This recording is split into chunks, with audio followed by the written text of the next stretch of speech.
Maryland, supporting customers across the country from small startups to large publicly traded companies.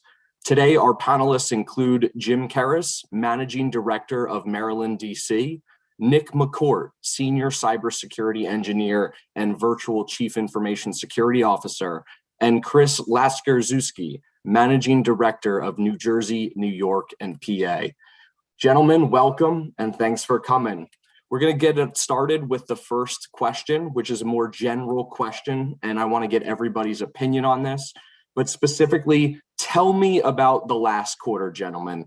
Talk to me about the rise of incident response cases and things we are seeing as an MSP and what people are calling us for. And Kris, I'm going to start with you and what you've been seeing in the New Jersey, New York, and PA marketplace. Sure. Yes. Thank you, Anthony. Well, Q1 was one busy quarter for all of us, actually, for both offices. And that's because of, mainly obviously Microsoft, right? 0-day vulnerability. Multiple incident responses handled in parallel, again, between two geographies that we represent right now. SonicWall I think was a starting point, right, Nick and Jim, with this quarter. That was actually much broader impact, at least between all of our clients, in terms of how many things we have to do at the same time. However, Microsoft Exchange thing took it to a next level. And just to compare the Q1, I guess, maybe to what we had in the past, even if you look at 2020 and 2019, we did like a loose math on that. In between 2019 and 2020, if we all just add up the incident response kind of exercises that we've been through, we didn't have that many that we had in the Q1 of 2021. Yeah, that's a great point.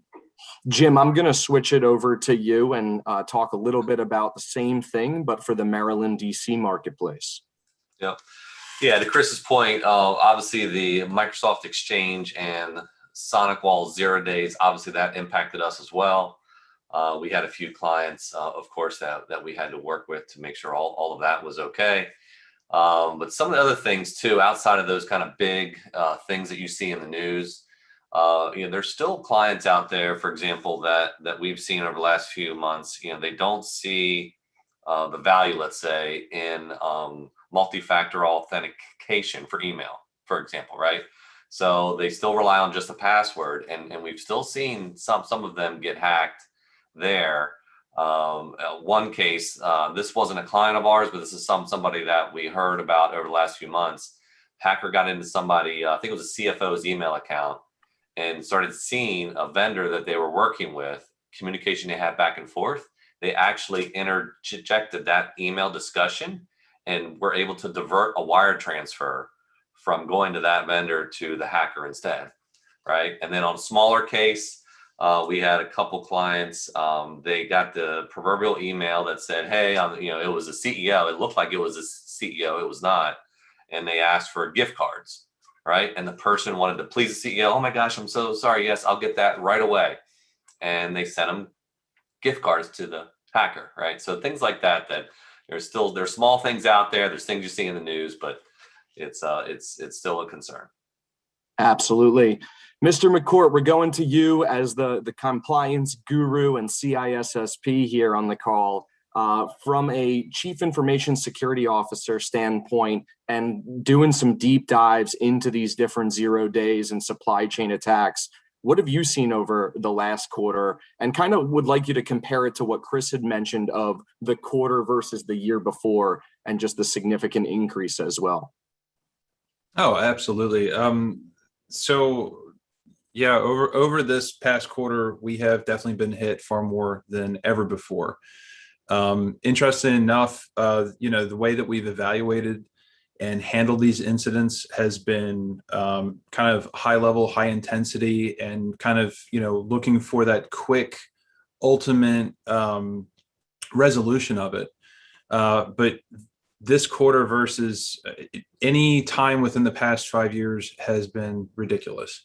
The numbers have increased exponentially, and most of it has to do with, increases and improvements in technology over this past year, leading to this point where we're starting to see more on a regular, almost everyday basis. Absolutely. So real quick, the marketing team in the background is going to switch over from the slides to our real faces. So give them a second to do that. But in the meantime, we're going to gear up for the next question. And the question is going to be specifically, you guys already have mentioned some of the providers, Microsoft, SolarWinds, SonicWall. These are all known ones that have come out into the marketplace over the last quarter. I'd like, Jim, you to start with, how are these vendors even notifying people, their customers, MSPs, providers? Because it's very interesting in when one of these providers has a 0 day, how they actually notify us and their other customers out there. I'd like you to start with what you've seen from that angle. Mm-hmm. Yeah, we well, from the standpoint of how do we get informed of these things, right? I mean, obviously we have channels into these partners of ours, SonicWall, Microsoft, things along those lines. So you obviously hope to hear from them first as soon as they know about the issue. We also we have a peer group and a network of other IT people like ourselves, and we all help each other out. We all try to keep each other informed because there's all kinds of stuff coming out all the time. And so when we hear something to the degree that we heard back in January for SonicWall, and I think it was March for Microsoft, you know, we hear about it, we start to go into a plan of attack to address it, and then we obviously let everybody in our circles know about it too, just to help them out and say, if you need help, we're here. This is what we've learned so far, right? It's a team effort. So that's kind of the approach that we had to take over the last few months when these things were made aware to us. Kris, I'm going to go to you on this one because I think it pushes some of your buttons, right? With the communication and attention to detail that you like, and the way you communicate with your customers versus the way some of these providers are communicating with you. So why don't we talk a little bit? I'd like you to answer that question from your angle. I know there was some frustration specifically just around the unknown. Like, I'm getting told this, I'm not getting clarity, but I have to provide clarity to my customers. Yeah, so especially the Microsoft vulnerability in the SonicWalls, right? And I mean, there's a whole universe of those things that happen again in Q1 2021, but those are the I guess the most known ones. Yeah, it's we have to decipher many times those messages that even we're getting from our partners, right? And our clients rely on us to be smart about it and actually communicate. The goal is really to with I guess our team, you know, between Jim and myself and everybody who's working with us, right? It's the goal is really to get this message in front of the client and not the client bring that message to us. And not only that, not only just say that, hey, this is a 0 day vulnerability, but here's what we're going to do about it. Here's the plan. And again, I mean, to Jim's point, there's a lot of information coming our way. We also actually work with the CISO of the state of New Jersey, and just we have a kind of FBI on our side too. There's a lot of information coming our way, but typically when those things happen, I mean, keep in mind, there's a reason why those things are called 0 day, right? Because on a day 0, you're being told that there's something wrong with it. On a day 0, many times there is no fix to that except for shutting down your Exchange server, right, guys? That's literally what we did for many of our clients. And really the goal of, so the communication is not perfect, Anthony, right? So communication is sometimes very much just we're being kept in the fog. We're trying to be smart about it. And we're trying to do things that at the end of the day will either limit the exposure and stop the exposure really quickly. So, and at the same time, the way we communicate, the way we manage this communication with our clients, last thing we want to do is have a panic, right? We don't want anybody to panic and just throw their hands in the air. The world is typically not always ending, but until we confirm that it's not ending, we're not gonna, we always operate with obviously the highest attention that we can give to that situation. So again, communication is not perfect. We're trying to be smart about that. And I guess this is the value of just having the right partner on your side, right? So when stuff like that happens, we have a big power up. There's a lot of people involved. We're trying to come up with a plan. If the client doesn't have an instant response plan, we'll create one on the fly. We have one that is available to our clients that comes with managed services. And we just go from there. Yeah, Kris, I'm going to stay with you real quick before I move on to Nick on this topic. But the communication also isn't at the best of timings, right? A lot of times I know you've told me that these vendors are waiting, not that they're purposely waiting, we don't know, but it's coming out at Friday at 7:30 or 8 p.m. at night, right? And it sends providers like us and stuff into, we need to communicate it, we need to understand it, right? It's not like they give it to you Monday as a layup at 7 a.m. and you have the whole week to go through it. So just touch a little bit about, kind of when these things, there's no perfect timing on this, and when you've been notified of some of these items. Yeah, so that's another good point, right? Meaning that cybersecurity and internet and bad guys, they're not waiting for Monday at 9 a.m. when we come to the office, right? That's not really what happens. So it happens literally 24/7. And I know Nick is very passionate about that too, because he has this ongoing thing that cybersecurity never goes to sleep and things like this. But yeah, I mean, man, this happens like Exchange vulnerability.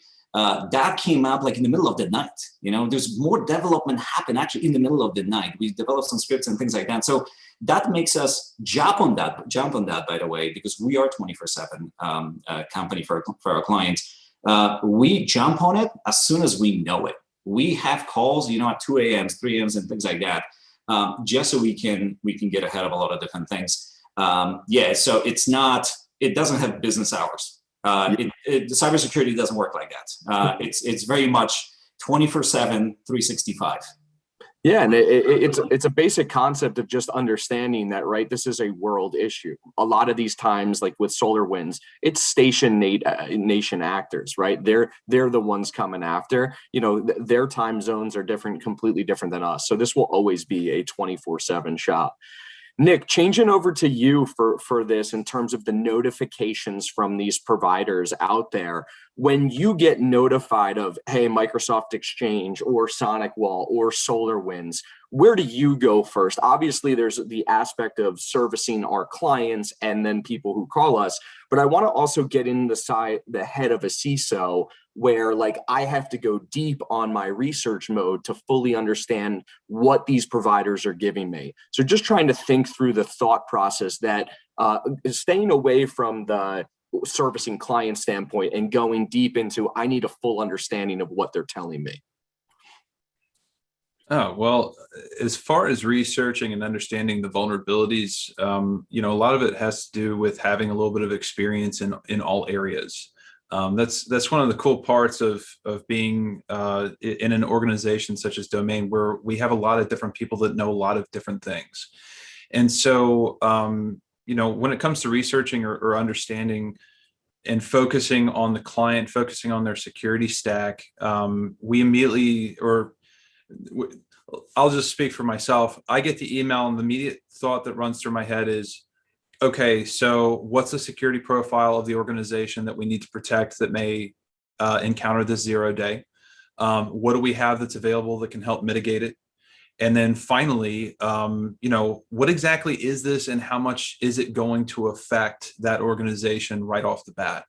There are some 0 days that are announced, and, I get this just cringing gut feeling that, oh my gosh, we need to shut everything down. In the meantime, there are some 0 days that are announced that we're going, hey, this might be a little bit nicer for us. I know that hearing about a 0 day is never nice, but wow, this may be a little bit nicer. So we're going to do the research. We're going to do the due diligence that we need to focus on our clients, focus on the organization, and make sure that everything is right.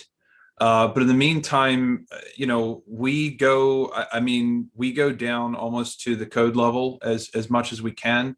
We're definitely looking at, if the entire organization is a castle, where's that window where they're coming in, right? So somebody strapped themselves to a catapult.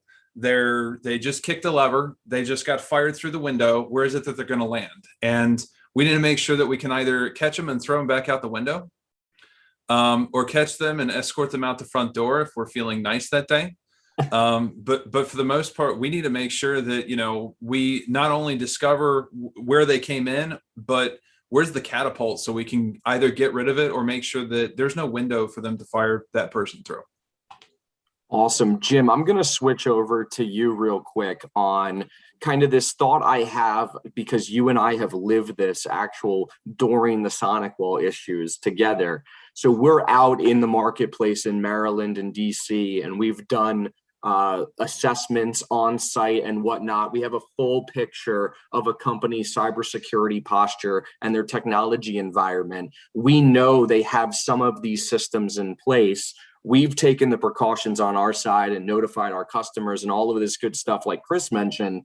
But now we have people that aren't our customers out there, and we're wondering, do they know about this? Have their current providers told them about this? Where do they stand on this? So Jim, we're not going to name names, but I think you're now resonating with the one I'm thinking on. Right. What is your thoughts for people that aren't engaged as clients of ours, and how a vendor should respond, and kind of how we've actually seen other providers responding to this? Yeah, it's a great question.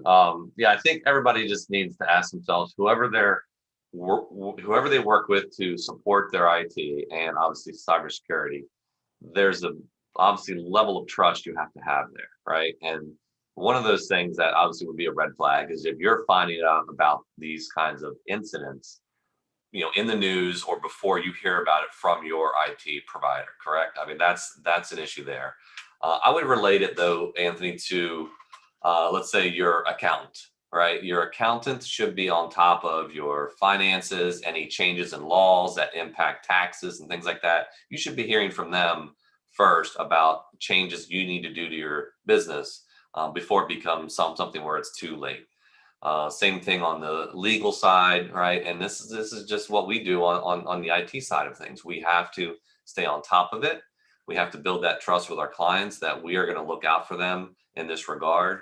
And it is it's obviously very concerning when you and I are out there in that marketplace and we do see things that fall through the cracks and clients that don't get that treatment, right? So yeah, that's something near and dear to us. It's something very important that we have to stay on top of, not just for our own clients and the health of their business. It obviously is, to keep, us, safe and do what we're supposed to do for our clients. So very important. And Kris, I'm going to pop over to you on, we did a few incident responses for other providers, other managed IT service providers that have reached out to us for assistance due to our bandwidth, or other what they call managed security service providers, MSPs, that have reached out to us to provide on-site assistance. I mean, when you're getting notified of these things, if you could walk the audience through kind of just like step 1, step 2, step 3, and the communication with not only the provider that's bringing us in the door, but also then their customer. Yeah, so again, the Q1 was, a lot of breaches or a lot of incidents that we responded to. Actually, majority of them was not even related to our own clients, which I guess is the good news, right? But what this means is that the industry is absolutely overwhelmed by the amount of incident responses that they have to provide. It's really the bandwidth issue, right? So if you're working with a partner, some managed services provider and things like that, just keep in mind, if even this Exchange thing, right? We end up having, less than 10 clients with Exchange Server between both offices here and Domain Technology Partners that had Exchange Server on premises. And that means we potentially may have up to, let's say, 10 instant responses happening at the same time, right? So if you have more technology deployed to your clients and the exposure happens, it is actually a smart thing to do, to just go out there and get help from other professionals. And that's happened to us, right? We are brought in to assist with a lot of those things because we can provide this bandwidth and expertise. And then it is complicated, right? Because we walk into the environment that we not necessarily know. We just know that there's Exchange Server, SonicWall box or something like that needs help at that time. We typically would rely on that provider that has a relationship with the client to communicate everything that is happening. And then we just kind of execute the plan, right? And what's unfortunately was very sad to see a lot in those instant responses is the lack of actually the plan. The lack of the plan. We're just getting a call. There's a problem. We ask, okay, how can you help with? What's exactly needed from us? And there is actually a very little kind of, I guess, guidance or even understanding from that provider that's bringing us in. What's going on? They just know that there's something wrong. They know that there's somebody probably on the network, right? There's some malicious activity happening. What do we do about that? So I guess my biggest takeaway is that incident response plan is something that it's probably good to have in place before things happen, because this is not a question if it's going to happen, right? It's more of a question when it's going to happen, especially when there's a cybersecurity or a cyber insurance involved. Guess what? They have a plan for you too, and you got to know that plan. So becoming even more complex problem, because there's so many things that we can do. We could probably do a lot of different things, but we can't. And even though, again, we come into this engagement ready to go, we have people, that are just kind of ready to go on site and start doing things and just untangling the whole network. We just can't, because we have handcuffs on our hand right now, because insurance company says, no, we can't, we gotta wait. So I'm not sure if that answers exactly your question, and we can start going into this insurance thing too, because that's another subject, but it is a complicated problem. Yeah, we'll pause on the insurance because I want to go over to Nick real quick and go a little bit deeper on the incident response plan that Kris was talking about. So Nick, there's two different frameworks from what I understand in which you would approach this. One, I need an incident response plan because this will eventually happen to me, but I have no compliance frameworks that I need to comply with. Right? Then there's a whole nother area where if I have these compliance frameworks I have to comply with, I have to follow kind of their standards in this. So can you address it from both sides? One, I'm a small business, medium-sized business, and I don't specifically have to comply with HIPAA or GDPR or New York Department of Financial Services. Attack it from that angle and then switch the lens and say, oh, now you are a business that has to comply with these types of things. How do you approach it? Absolutely. So my favorite thing, or one of my favorite things to say whenever I'm approached by a business owner or an executive of a small, medium, or even large business where they don't have compliance is, okay, well, what happens when you do have compliance? What happens when a new law is passed and you're now required, or a law is updated and you're required to do something? Do you have that plan in place? The interesting part about the incident response plan itself is it's a governing document for the body of the organization for what to do. And nobody likes paperwork. Let's be honest, nobody likes paperwork. Everybody wants to drive the car. Nobody wants to actually sign for the car, right? We just want the car. Can you give me the car and somebody else do the paperwork? So interesting enough, what we find, and this is one of the reasons why, I actually, act as a virtual CISO. I do the paperwork, and I want to do the paperwork whether you're an organization that has compliance or not. But essentially, with no incident response plan, you are still subject to the same types of attacks, the same types of intrusion, the same types of attempts. What we know at this point, these past 2 years, is threat actors out in the world are more granular. When they pick you, they pick you. We don't always know the reason why. We don't know, sometimes they pick an organization because they are compliant. That's not part of their mentality. They're picking you for a reason, and they're sticking with you. They want to figure out a way in. So since they developed those tools, and since they're spreading out, right, in the past, hey, I've developed ransomware, it targets a specific industry, this is what it goes with. Well, over the past couple of years, that's changed. People can just simply buy ransomware online and use it from another developer. They can do all those different things. So as an organization that doesn't follow compliance, it's better to have it than not to have it, right? It's better to have car insurance and never need it than to not have it and need it. So in that case, for those organizations that don't have compliance, you're either going to face that incident at some point, or you're going to be dealing with compliance yourself at some point, because every industry is being assessed on a regular basis by the government, by other organizations, for, hey, do we need to apply something? Do we need to actually tighten the controls? Do we need to build the defenses a little bit more?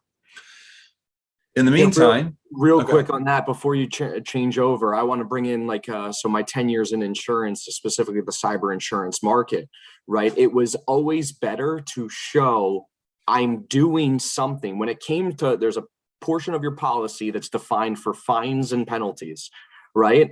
And it always was better to show I am doing these things. I don't have to comply with NIST, but I'm going to follow that NIST cybersecurity framework because I know it's the best thing to do for my business. And by the way, in doing so, I implemented X, Y, and Z. I'm trying. It's way better to show if these things happen to yourself that you're trying, you're doing what you can do based on the size of your organization. It's going to pay off way better down the line than saying, I throw my hands up in the air. I don't understand it. And if it happens, it happens, and I'll deal with it. I've seen a lot of, I want to say like leg room in handling of these claims, of these breaches of fines and penalties, when somebody has approached it as we've done the best we could do based on the information we had, versus just putting their hands up and saying, I'm not going to even look at this or address it. So thanks, Nick, for that. And I wanted to bring in kind of the monetary component of at least identifying I should follow some sort of framework, so I'm putting my best foot forward. Sure. Actually, to piggyback on that, interesting enough, for organizations that don't have compliance, don't have those requirements, those that decide to do this develop a positive reputation. Reputation, which several of the gentlemen on this panel talk about all the time. Reputation really is something that can be monetized, something that can simply be traded for better business, better practices, better benefits for the organization. So with that added reputation of doing those things to protect yourself does actually bring in the opportunity for growth and for, you know, a better experience for both yourself and for what you're doing as an organization. And it doesn't matter what the industry is. Bouncing on that reputation into the side with organizations that have compliance, it's a massive impact on organizations that don't follow what they're required to do. It's not just as simple as, okay, yeah, we know that we have to do this, but we don't have time, or we don't have the resources, or that sort of thing. Well, if you do get that hit, and it can be proven one way or the other by the governing body that's issuing that compliance requirement, not only does it cost you money to recover from an incident, it also costs you money afterwards due to fines, due to fees, due to instituted regulations, which many organizations have had over the course of the past few years, where if they were discovered to have not followed compliance, then suddenly they were required to do all of those things that they were doing before, but they have to do it more. Some of them have to do things like, oh my gosh, under our current compliance requirements, we don't have to have a penetration test or a gap assessment for 3 years. Now, since they've had a breach, they have to do it every year, and they still have to pay for it. And so it saves money, but it also does build on that reputation and allows them to build a better rapport within their industry and makes them look like a pioneer as they move forward, which helps as well.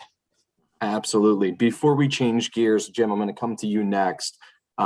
We've helped some of our clients have come to us and say, I want to compete. Maybe I'm a smaller business right now. I'm a startup. You know, I'll give a good example of this was employee benefits, right? Provider, agency, brokerage, right? They're competing with some of the top 5 employee benefits brokers in the world to retain clients or to go and win new business. And they came to us and said, as we move down this path, we understand the importance of this.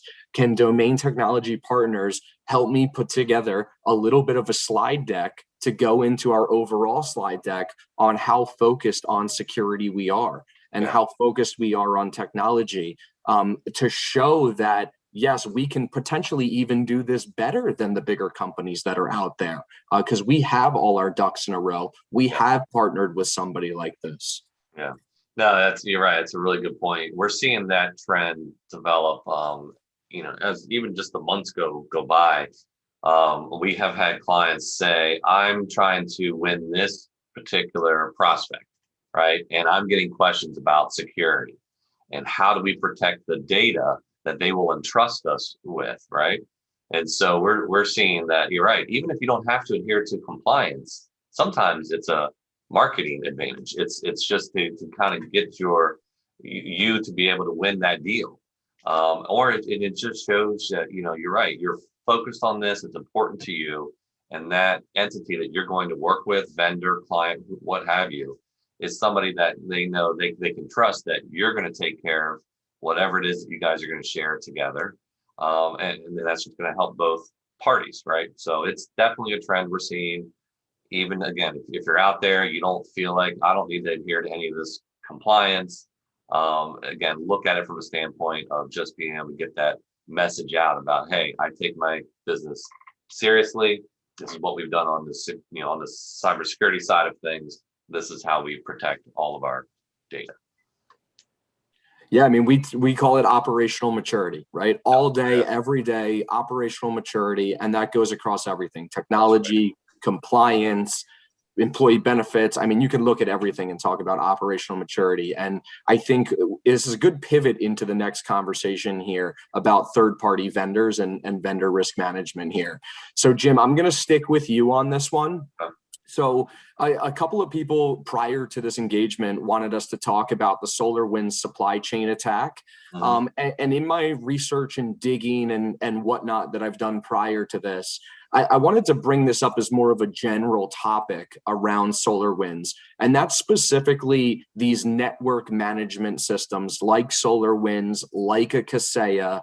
Maybe we can give a brief description of what they are for the audience, because I think a lot of the people on this right now may not know exactly what these systems do. What is a network management system? How does it allow IT to operate? But then maybe you can also then touch on why are they prime targets for attackers? Yeah, a lot of these tools, which all of us use in some shape or form, they allow us to perform functions on all of the computers in the environment: servers, computers, endpoints, whatever you want to call it. So those tools are very powerful, and they help you to automate a lot of things and help you to get data from these endpoints to know, okay, are there any errors? Are there any health alerts that we need to address? Things along those lines. So it's very good from an IT standpoint. But like any good, powerful tool, it can be used in a malicious way, right? So in the SolarWinds case, Kris and Nick can elaborate more on it, but they had an update that was deployed out, and somehow a hacker, I believe, got in and injected a threat into that update, right? So you have to be careful about whatever you have installed in these environments, right? Those tools have to have obviously trust and security wrapped around them. And then whoever in that supply chain of yours that you work with that has access into your environment, that you have to have very good controls and security around that access. And the one from a few years back that I'll mention, then we can turn it over to these guys, but it was the Target attack, right? Target had all this great security protecting their stores and everything. And they had an HVAC company that they worked with, and they had full VPN access into a section of the Target network, and hackers were able to get into the small HVAC company and then use that as a platform to then get into Target, as an example, right? So again, whoever has access, whether it's tools, whether it's a vendor you work with, a partner you work with, all of that needs to be taken into account. Yeah, I like where we're going with this, and I want to go to Kris on this one, because I know a year or two ago, Kris and his team responded to, I believe it was a Kaseya attack specifically. I could be wrong, and Kris, please correct me, for another managed service provider that we know. And Kris and his team were the ones to get them out of that. But Kris, can you maybe talk about, once these individuals got control of this MSP's main network management system, just the full-blown destruction that they were able to cause? That was the flavor of the supply chain attack, right? So essentially, this is one of the probably the most aggressive attacks that can happen, because compromising one system gives you access, like Jim was just saying, to multiple, actually hundreds of networks, right? In the SolarWinds case, there was actually hundreds, if not thousands of entities, one of the biggest breaches that we ever seen, right? And still kind of unfolding, so we don't know where that's going. But yeah, it's you get into one system and then you can just do a lot of good things, right? Like we use those systems too ourselves, right? The main technology partners, we have those agents all over the place, and we use them for all the good purposes. But imagine you get into that system and you deploy the code that even Nick was talking about. You can buy ransomware code online for $20. You deploy that, and then it's literally within 20 minutes, it's on thousands, 100 networks, thousands of endpoints, really quickly. So, and SolarWinds, that's exactly what happened with SolarWinds, right? And it's just, even Microsoft was impacted to some extent by this attack. So again, this is there's a lot of companies that become a target for something like this, because just keep in mind, it's one network that you have to compromise, and that gives you access to thousands, tens of hundreds of thousands of endpoints, right? And that's what you hope for. The effort that obviously the understanding is, the hope is that those NMS systems and those RMM platforms that we're talking about right now, hopefully they have some safeguards around it, so it's not the easiest thing to do. But at the end of the day, it's when you get to it, it's game over. Really, it is game over. It's very complex, but it's also just very effective and very lucrative for the bad guys.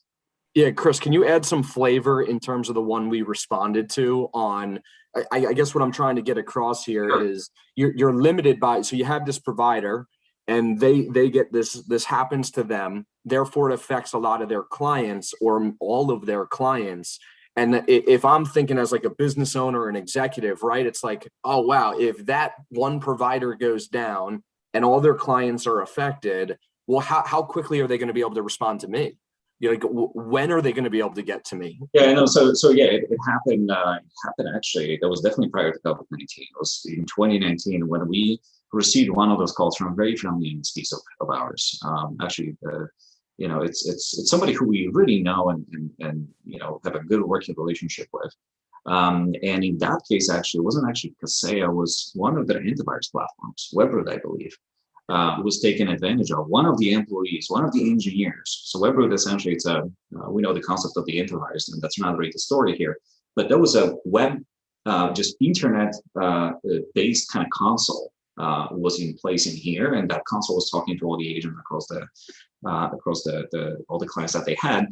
One of the engineers with access to that Webroot did not have multi-factor authentication enabled on that account, right? So somebody was able to go there and guess the password. And unfortunately, those antivirus agents are equally powerful as everything else that we just talked about, equally powerful as SolarWinds and all those other RMM systems.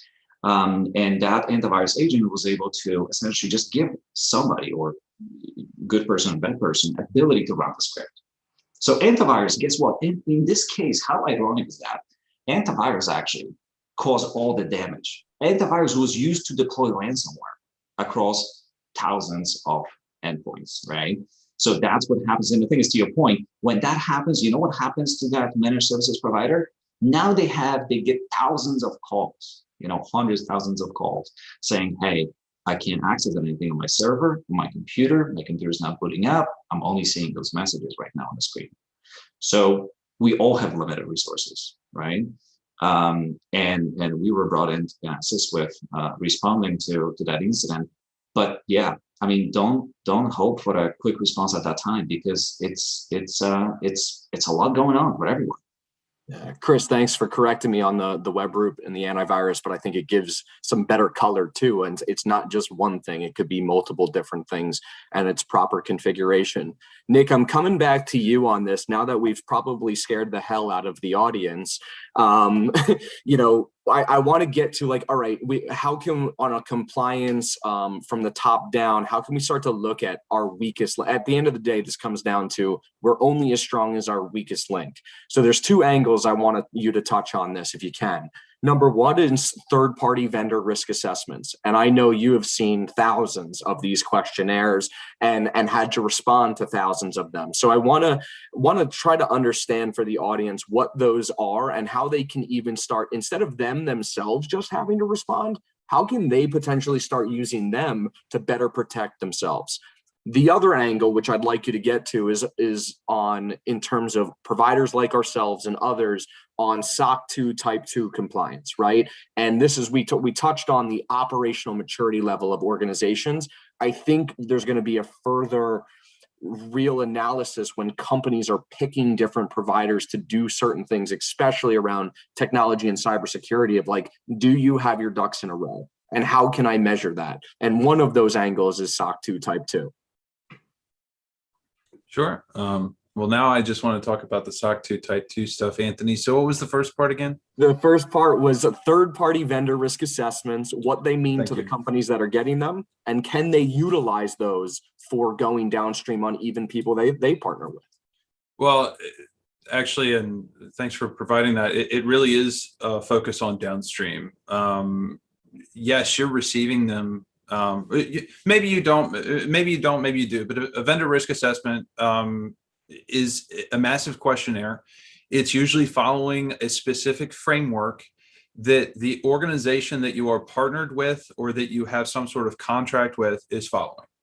So that vendor risk assessment questionnaire is you answering to the best of your ability what controls, what security layers, what security stack you have in place, and whether or not you're following a framework.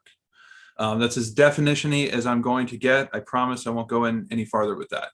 But essentially, I mean, we fill those out all the time. And what I got recently, this was during one of these recent international issues that we had been dealing with, is I had a request from a client to actually delve into the SolarWinds attack to basically see which of their vendors actually used some version of SolarWinds.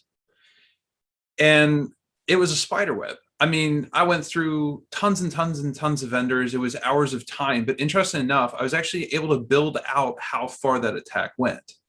And all of those different people, I mean, it's one thing to talk about it, but it's another thing to find out that, wow, this organization that said, hey, we're good, they actually were using something. Or another organization that was really, really worried, they weren't. So of course, this goes into understanding your vendors, understanding who you use, and really basically putting them to the test, testing to see if they have the operational maturity to put in place that stack, to really look to protect themselves, their reputation, and protect their relationship with you. So of course, how does SOC 2 fit in? Well, SOC 2 isn't, I actually had somebody ask me the other day, they go, well, SOC 2, it's just IT, right? It's just a rubber stamp for IT. And I said, no. I said, SOC 2 is a very in-depth report, especially SOC 2 Type 2. It's an in-depth report by a third party, essentially, that goes in and checks not just whether or not you're, hey, you say you have this, but are you actually doing it? How important is it that you're actually doing this? And they're able to sign off on that. Then you can finally say, oh, well, it's a rubber stamp, right? It's that smiley face sticker that we all wanted in kindergarten. Here it is, but it's far more in depth. We weren't just playing around with Play-Doh. It's proof that we took out the Play-Doh, we played with the Play-Doh, we put the Play-Doh back, we didn't make a mess, we didn't, hit any of the other kids on the playground. We actually did everything we were supposed to do, and that's what this report really does. Awesome. Nick, I'm going to stay with you real quick because we have a Q&A, and then I'm going to kind of do a quick round robin because we got about 10 minutes left and two important topics I want to get to. But Nick, the Q&A here is from Dilip Joseph. SolarWinds hack pretty much showed us that these malicious actors have a lot of patience and can lay dormant for a long time before they attack. So should we keep logs for a longer than we earlier would have in the past?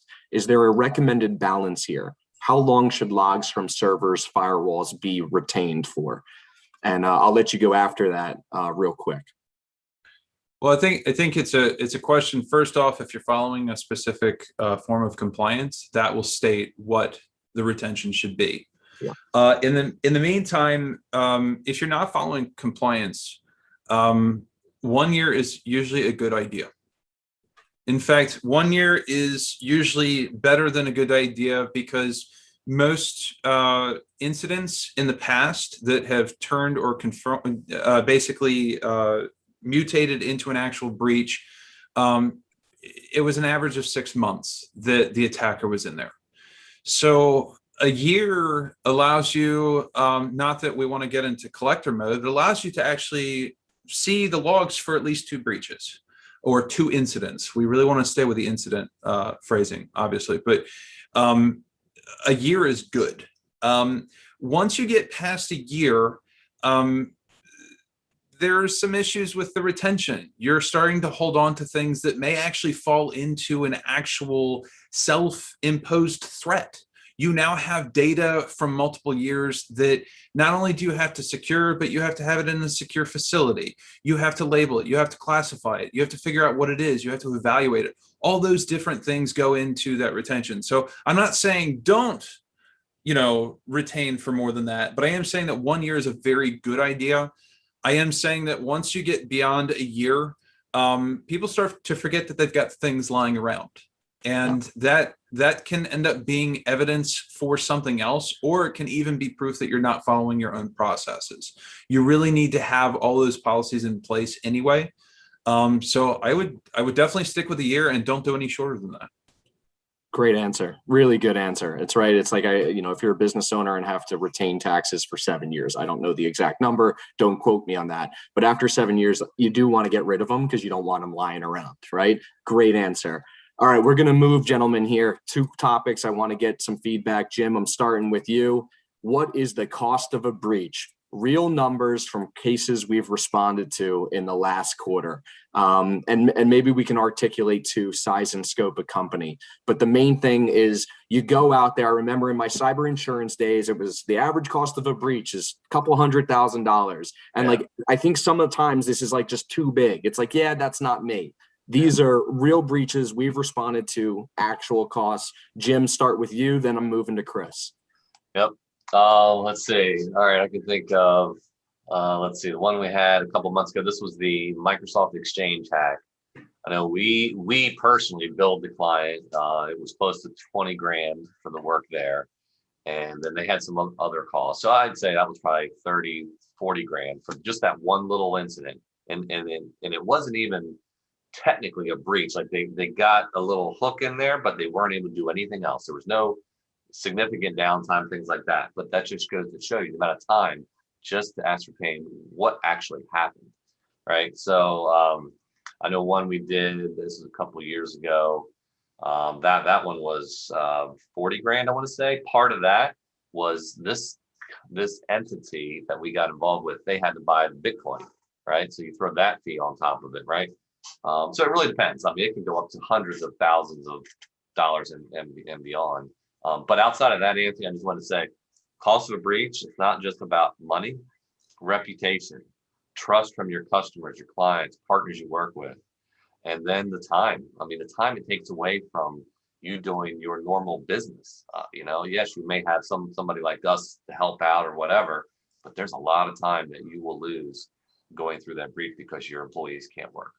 Yeah, real quick before Kris, you touch on this, I just want to point that out in Jim's most recent example of the Microsoft Exchange, right? This is a 0 day, and all of a sudden you got a $20,000 to $40,000 bill on your desk. It happens in less than a week, right? And with an operational mature company, I'm sure they have cash reserves to handle all of that. But it's not the thing that you want to spend $20,000 to $40,000 on today. So to take that into account as well, and you can't plan for it. And Kris, I'm going to have the importance of cyber insurance, Anthony, right? Like that's who had to pay that bill.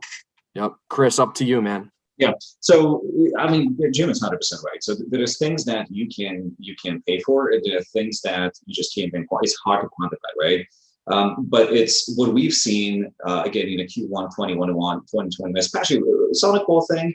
A lot of our clients, especially clients who had the vulnerable appliance, if they're managed services client, they were able to just get away with paying almost nothing, right? So that's great. That was a just very broad spectrum of devices were impacted, but mitigation techniques used here, they were not just that sophisticated.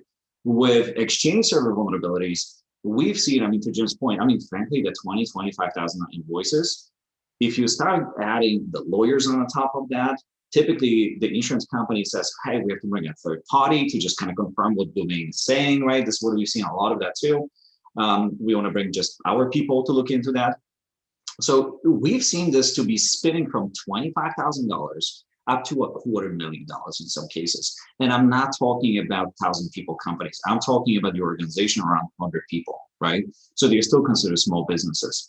And then on the top of that, you have reputation hits that how you quantify that, right? We can talk about this. Payroll, because then you're starting in many cases with Exchange Server 0 day, it was at full downtime. You have no email, right? And that email thing, that email was actually down for days, in some cases even a week.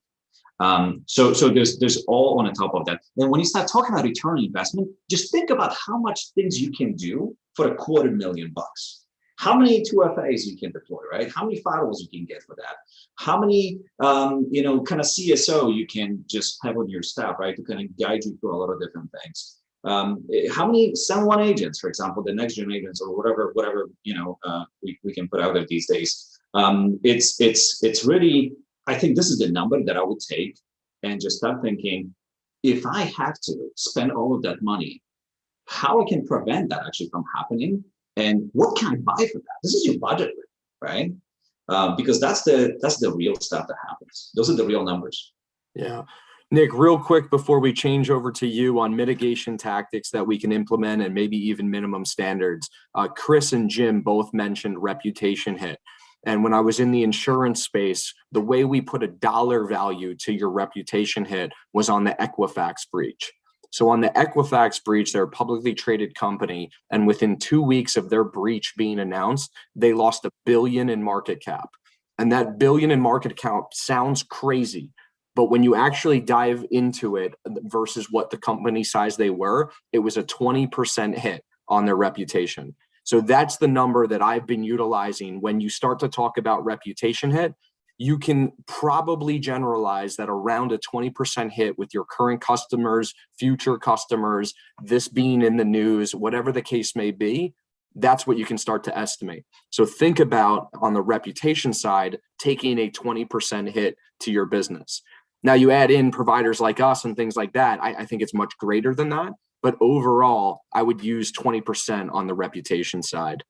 Nick, to wrap this whole thing up, minimum standards on mitigation tactics to get in place. Maybe start with the most basic and just kind of line item all the way down, which we handle in our IT assessments and gap analysis. Yeah, I mean, after the three of you talking about that, I'm actually scared and I deal with it on a regular basis. Yeah, so how do you mitigate incidents? Well, it actually starts off by, doing stuff before you have an incident.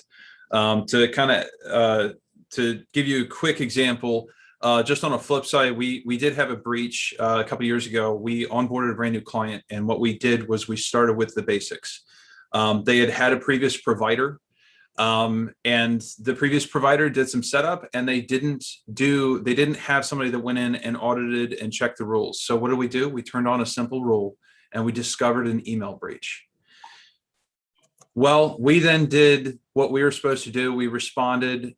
We did involve, due to the industry, multiple parties. And the most interesting thing that was brought to us was, even though the breach occurred 6 to 8 months before we even took them on, we actually had done so many different things to actually curtail and stop this. That we actually, and I was told by the forensics team, we actually saved that organization about $35,000 to $40,000 in recovery. So how do we do that? Well, we went through, we did the basics. We looked at, do they have the policies? What policies did they have in effect? Are they following the policies? Yes, antivirus. Some people say, oh, antivirus is not needed. It is needed. It's the last thing that we want an alert on, because that means somebody's already in, but you still have to have it. Okay. We all usually want an extra lock on the door. You have a lock on the door. It's nice to have a second lock on the door. After that, as far as locking down the perimeter, very important. You want to look into whether or not you need event logging. That's a very important part, either to check off the box or to at least have something there. You definitely want to have managed detection and response that looks for lateral movement. You want to look for actual structured organization. That includes network documentation. That includes response time of just the service pod. All these different things fall into that basic foundation of what you should have. And then, oh, by the way, if you don't have compliance, pick a framework to follow. And if you do have compliance, well, guess what? Somebody already picked that framework for you. So good luck. And we can help you with that good luck of building it from there. But it really is about organizing and managing and getting all of your ducks in the row. Once you've done all of that, that's part of due diligence. And so if you follow due diligence, then an incident that happens can be far less, because we can't guarantee that you won't ever have an incident. We can't guarantee that you won't ever have a breach. But what we can guarantee is that we will help you get organized to the point where if you have that incident, it's much easier that the incident is, oh my gosh, I clicked on a link and I gave away my sign in, my password, my username, but oh wait, there's multi-factor authentication. So rather than, oh my gosh, somebody got into the email account, somebody got into the servers, somebody locked down ransomware. Instead, what happens is we replace a password and we make sure that nothing else has happened. That's how to actually lower the cost, lower the effect of an incident, by having those controls, by having multi-factor authentication and those other things in place. Awesome, Nick. Thank you so much. So we're going to finish up there. We do have two questions that came in as Nick was discussing there. Michael Feldman and Drew Morris. I'm going to briefly answer both of yours. Michael, I'm going to start with Kris and I, because Kris and I deal with this question a lot. I'm going to kind of summarize it here. You know, the focus on, if I'm understanding your question correctly, the focus on InfoSec's policies and procedures when you're still seeing big companies that invest a fortune in these policies and procedures still getting breached versus the actual action of doing this. And the reason I'm bringing Kris into this real quick is that Kris and I deal with law firms specifically and compliance firms specifically that want to talk about policies and procedures day in and day out. And they're great to have. They really are. But Nick almost answered this in his question of where he started and where he finished. If you noticed, frameworks, compliance were towards the end of that list. And Kris and I will say day in and day out, we'll go into a company. There's no point of doing a penetration test when we know that your network is wide open and you don't even have a firewall. And I would say the same thing here. We would rather come in and address specific security, basic security things and get them in place than investing that money directly into policies and procedures. That's where I would start. I would not start there, especially if you have nothing in place. Kris, 2 cents on that, because we are over time. No, absolutely. Just 2 cents on that. So typically what happens is it's like an accountability issue, right? So you may have amazing policies, but there's really nobody who's owning them and making sure that there's actually somebody staying on top of that, right? So Nick was talking about SOC 2 certifications and things like that, which, by the way, we just finished the one for the previous period for domain. But the thing is, this is the like public almost accountability, right? Somebody comes in and says, hey, are you guys following the stuff that you wrote on the paper? And to Anthony's point is really, it's not having the policy, it's just living that policy, owning that policy. And many times what we find is that there is no accountability. The policies are not published. Nobody even knows about them, right? And it's or accountability is just not clear. So this really has to just roll up onto some individual within the organization, or bring somebody from the outside that will just keep you honest, to these policies, and then point your fingers if that needs to be pointed. But it's not just a document. It's not, because I think this is the problem here. There's a document and there's actually a life that happens. Yeah. I'd rather have you have a properly configured firewall that somebody is responding to all the alerts that it's giving off than a password policy that nobody actually even executes on. And then finally here, Drew Morris, thanks for sticking around. Is a pure cloud approach for a startup a solution of sorts?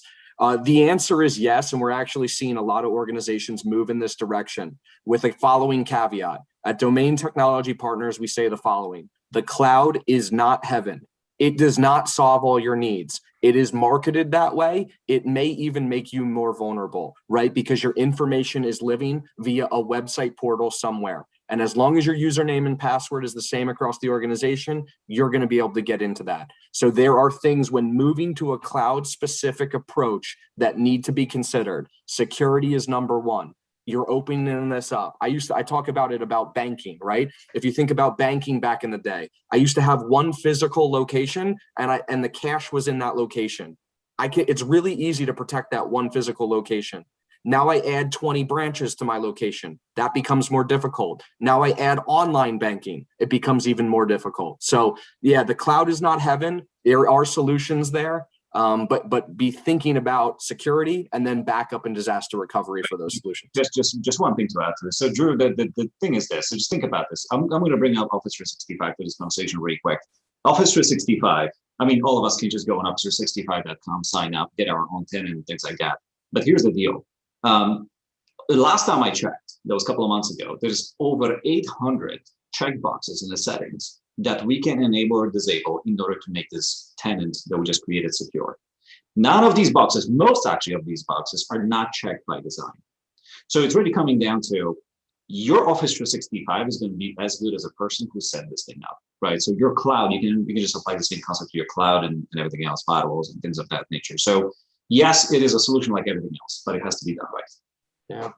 Awesome. We are at 11:04. I appreciate everybody sticking around. I know a bunch of people had to jump off, but we've had really good attendance, really good questions. Nick, Kris, Jim, thank you for coming on and talking about this. I can tell there's going to be more follow-up on this and a potential future conversation.